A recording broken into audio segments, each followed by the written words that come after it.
అందరికీ నమస్కారం. అందరూ ఎలా ఉన్నారు? బాగున్నారా? నేను బాగున్నాను. కరెంట్ అఫైర్స్ కోసం మన ఛానల్ని ఫస్ట్ టైం చూస్తున్న వాళ్ళు సబ్స్క్రైబ్ చేసుకోండి, మీకు నోటిఫికేషన్ వస్తుంది. అదేవిధంగా మార్చి నెలకు సంబంధించిన కరెంట్ అఫైర్స్ చూస్తున్నాము. మనం ఈరోజు మార్చి 5కు సంబంధించిన కరెంట్ అఫైర్స్ చూద్దాం. మహిళలు బాలికల క్రీడల్లో ట్రాన్స్జెండర్లు పాల్గొనకుండా నిషేధం విధిస్తూ ట్రంప్ తీసుకున్న నిర్ణయానికి సెనెట్లో చుక్కెదురైంది. ట్రాన్స్జెండర్లు మహిళలు బాలికలు పాల్గొనే క్రీడల్లో ట్రాన్స్జెండర్లు పాల్గొనకూడదని ట్రంప్ ఒక నిర్ణయం తీసుకోవడం జరిగింది. ఆ ట్రంప్కి వాళ్ళ అమెరికా సెనెట్లో చుక్కెదురైంది. అంటే దానికి ఎవరు ఒప్పుకోలేదు. అమెరికా విద్యా మంత్రిగా లిండా మెక్ మహాగన్ నియామకమయ్యాడు. ఇతడు ప్రపంచ రెజ్లింగ్ ఎంటర్టైన్మెంట్ మాజీ సీఈఓ అమెరికా విద్యా మంత్రిగా ఎంపికయ్యాడు. లిండా మెక్ మహాగన్ ఇతని పేరు. ఇది అంటే ట్రంప్ ఈ మధ్యకాలంలో చాలా వివాదాస్పదమైన నిర్ణయాలు మరియు సంచలనాత్మక నిర్ణయాలు తీసుకుంటున్నాడుగా. అందులో ఈ భాగమే ట్రాన్స్జెండర్లు మహిళలు మరియు బాలికలు పాల్గొనే క్రీడల్లో ట్రాన్స్జెండర్లు పాల్గొనకూడదు అని ఒక నిర్ణయాన్ని తీసుకుంటే అందులో వాళ్ళ పార్లమెంట్ అనేది వారికి సరైన మద్దతు అనేది లభించలేదు. భవిష్యత్తులో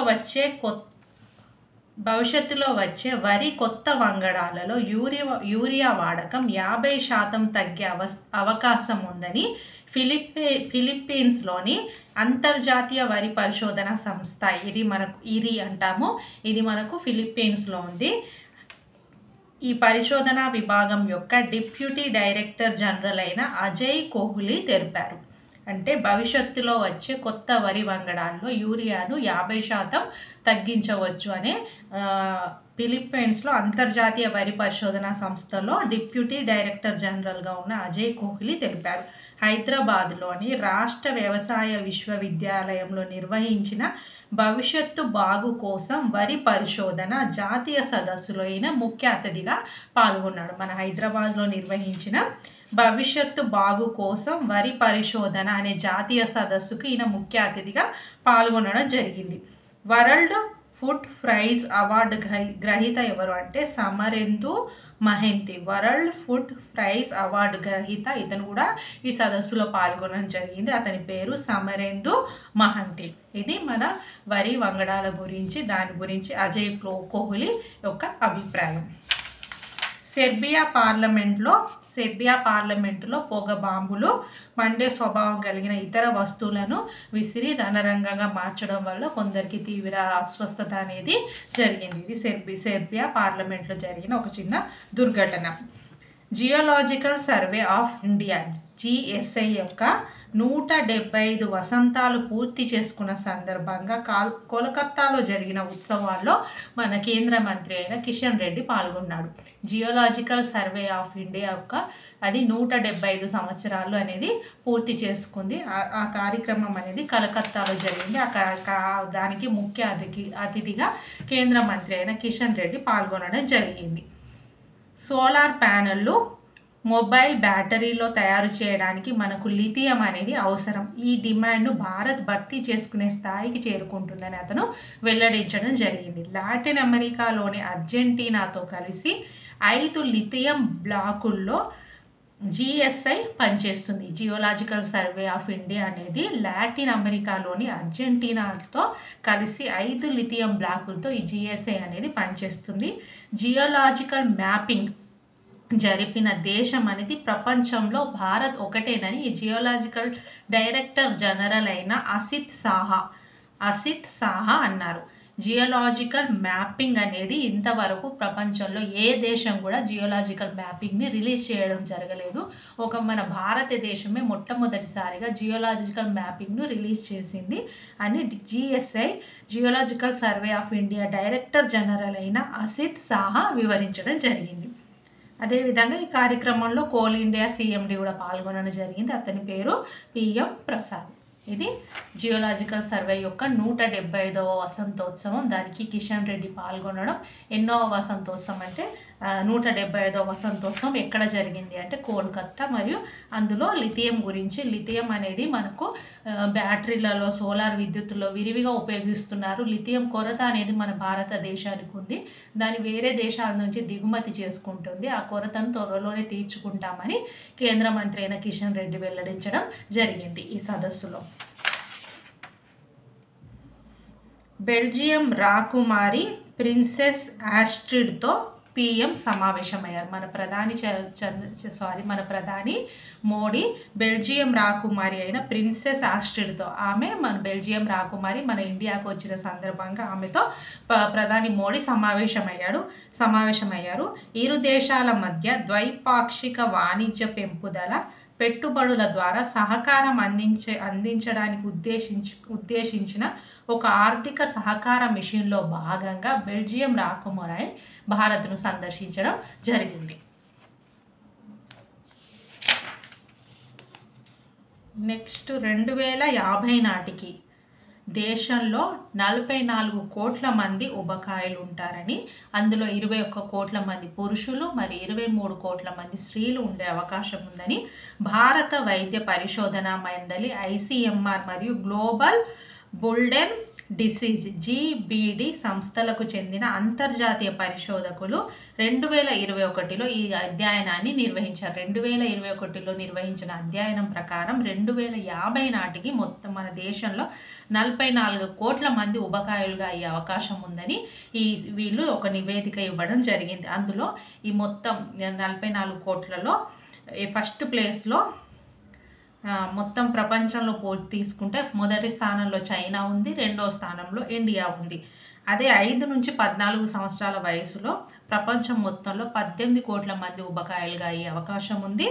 ప్రపంచవ్యాప్తంగా 2050 నాటికి 380 కోట్ల మంది ఉబకాయలు అయ్యే అవకాశం ఉంది. ఇండియాలో 5 నుంచి 14 సంవత్సరాలలో 3 కోట్ల మందిలో అమ్మాయిలు, బాలికలు మరి బాలురు అంతా కలిసి ఒక 3 కోట్ల మంది 5 నుంచి 14 సంవత్సరాల వయసు గలవారు ఉబకాయులు అయ్యే అవకాశం ఉందని ఈ భారత వైద్య పరిశోధనా మండలి మరియు గ్లోబల్ బుల్డెన్ డిసీజ్ సంస్థలకు చెందిన అంతర్జాతీయ పరిశోధకులు 2001లో ఒక నివేదిక ద్వారా తెలపడం జరిగింది. ఆసియా యోగా ఛాంపియన్షిప్కు మన భారత్ అనేది ఆతిథ్యం ఇవ్వనుంది. ఆసియా యోగా ఛాంపియన్షిప్ ఇది మార్చి 29 నుంచి 31 వరకు ఢిల్లీలోని ఇందిరాగాంధీ స్టేడియంలో జరగబోతుంది. ఢిల్లీలోని ఇందిరాగాంధీ స్టేడియంలో ఆసియా యోగా ఛాంపియన్షిప్ అనేది జరగబోతుంది. దీనికి 16 దేశాలు ఇందులో పాల్గొనబోతున్నాయి అని కేంద్ర క్రీడా మంత్రి అయిన మన్సుఖ్ మాండవీయ వెల్లడించగా జరిగింది. ఆసియా యోగా ఛాంపియన్షిప్ అనేది భారత్లో జరగబోతుంది. ఎప్పుడు మార్చి 29 నుంచి, మనకు మార్చి 29 వచ్చినప్పుడు దాని గురించి ఇంకా ఎక్కువ వివరాలు తెలిసే అవకాశం ఉంది. 16 దేశాలు ఇందులో పాల్గొంటున్నాయి.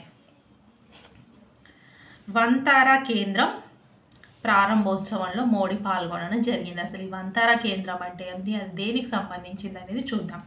వన్యప్రాణుల పరిరక్షణ పునరావాసాలకు గుజరాత్లోని జామ్నగర్లో వంతారా కేంద్రం చేస్తున్న కృషిని మోడీ ప్రశంసించాడు. గుజరాత్లోని జామ్నగర్లో ఉంది ఈ వంతారా కేంద్రం.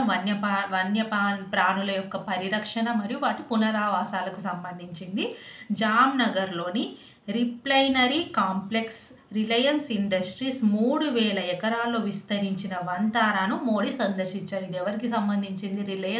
రిలయన్స్ ఇండస్ట్రీకి సంబంధించింది. మొత్తం 3000 ఎకరాల్లో ఇది విస్తరించింది. ఈ కేంద్రంలో 2000కు పైగా జాతులు ఉన్నాయి మరియు 1,50,000కు పైగా గాయపడిన మరియు అంతరించిపోతున్న రకరకాల జంతువులు అనేవి ఇక్కడ ఉన్నాయి.